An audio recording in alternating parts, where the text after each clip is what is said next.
Bonjour Bruno Dibas, vous êtes directeur de l'école élémentaire Châteaudun à Amiens et vous venez d'intervenir sur la table ronde de Ludovia. Votre école bénéficie d'un ENT depuis 2006. En quelques mots, quel premier bilan pédagogique vous pourriez tirer aujourd'hui ? Le premier bilan pédagogique que l'on peut tirer, c'est surtout qu'en fait ce n'est pas, on va dire, la plateforme qui va faire la richesse de ce qu'on va pouvoir y mettre. J'ai vu tout à l'heure sur un certain nombre de tweets on disait que, notamment le café de la pédagogique qui a énoncé que, effectivement, on parlait que le levier technique, l'outil technique était ce qui était avancé pour mettre en place l'école du XXIe siècle. Moi je pense que le NT est un formidable levier, non pas pour construire l'école du XXIe siècle, mais pour permettre à l'ensemble de la communauté éducative de trouver sa place dans la prise en compte de la diversité des élèves que l'on peut avoir dans notre école. La particularité de notre école, c'est une école qui est un public très hétérogène. L'ENT a une place très forte.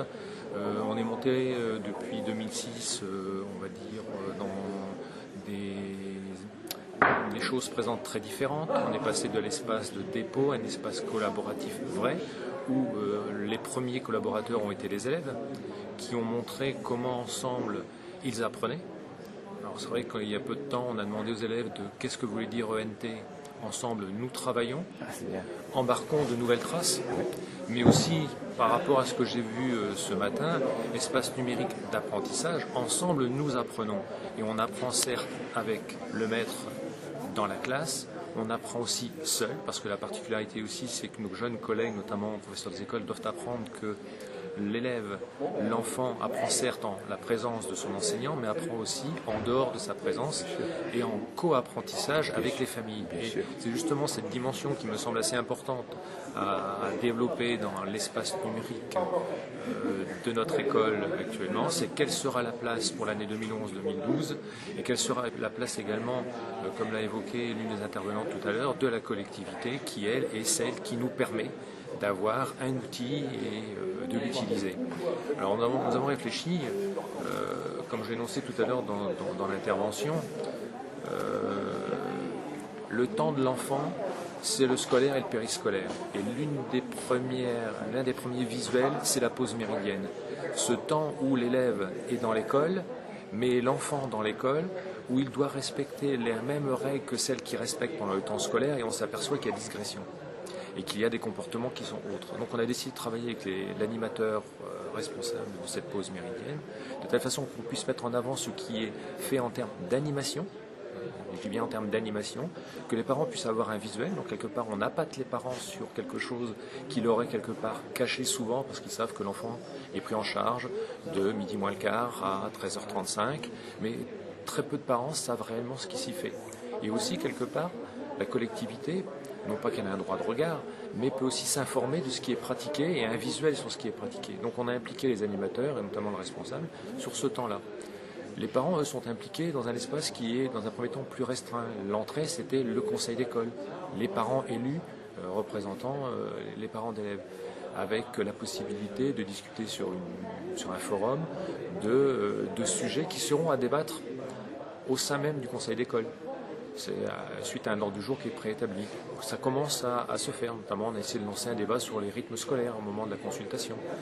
Maintenant, on peut aussi envisager au sein d'un groupe classe, lorsqu'on a un parent qui a une spécificité. On a par exemple chez les de mémoire un parent qui est guide à la cathédrale d'Amiens. Il peut apporter son ouverture à la culture dans la découverte du patrimoine amiénois en proposant avec son enfant un support qu'il aura choisi, qui évidemment sera soumis à l'aval de l'enseignement, mais on a cette notion de collaboration. Si je comprends bien, parents, partenaires, en coéducation ? Partenaires, oui, partenaires en coéducation.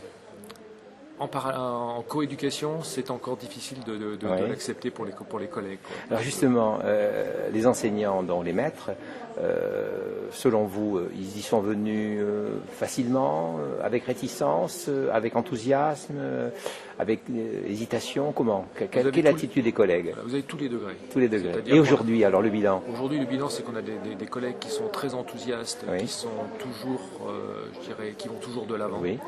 Vous avez ceux qui mettent en avant le poids du travail. Bien sûr. Mais en définitive, on parlait tout à l'heure de pilotage, d'accompagnement. Je crois que certes, il faut qu'il y ait un pilotage académique, il faut qu'il y ait un pilotage en circonscription, mais le premier pilote, c'est le directeur de l'école.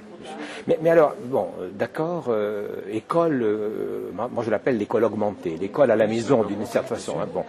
Mais là, les différences sociales apparaissent-elles?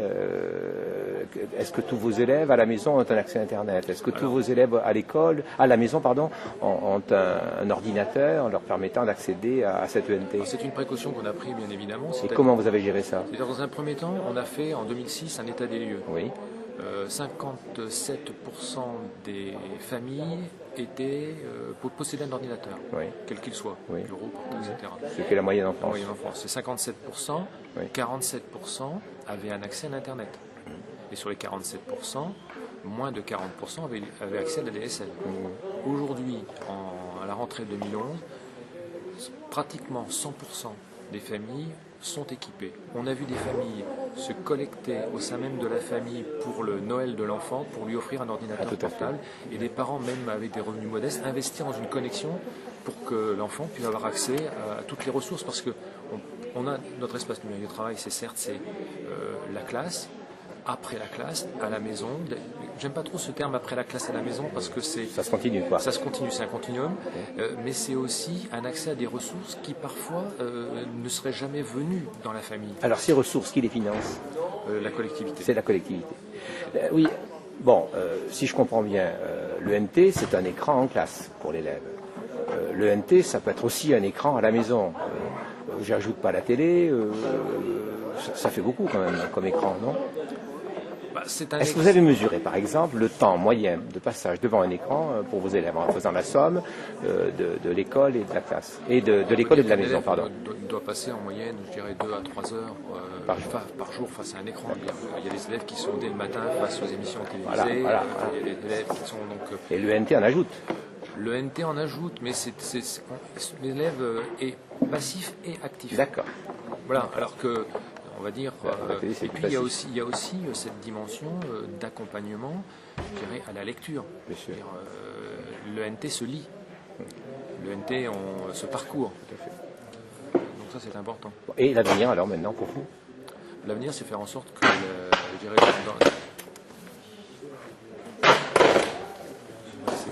s'il vous plaît.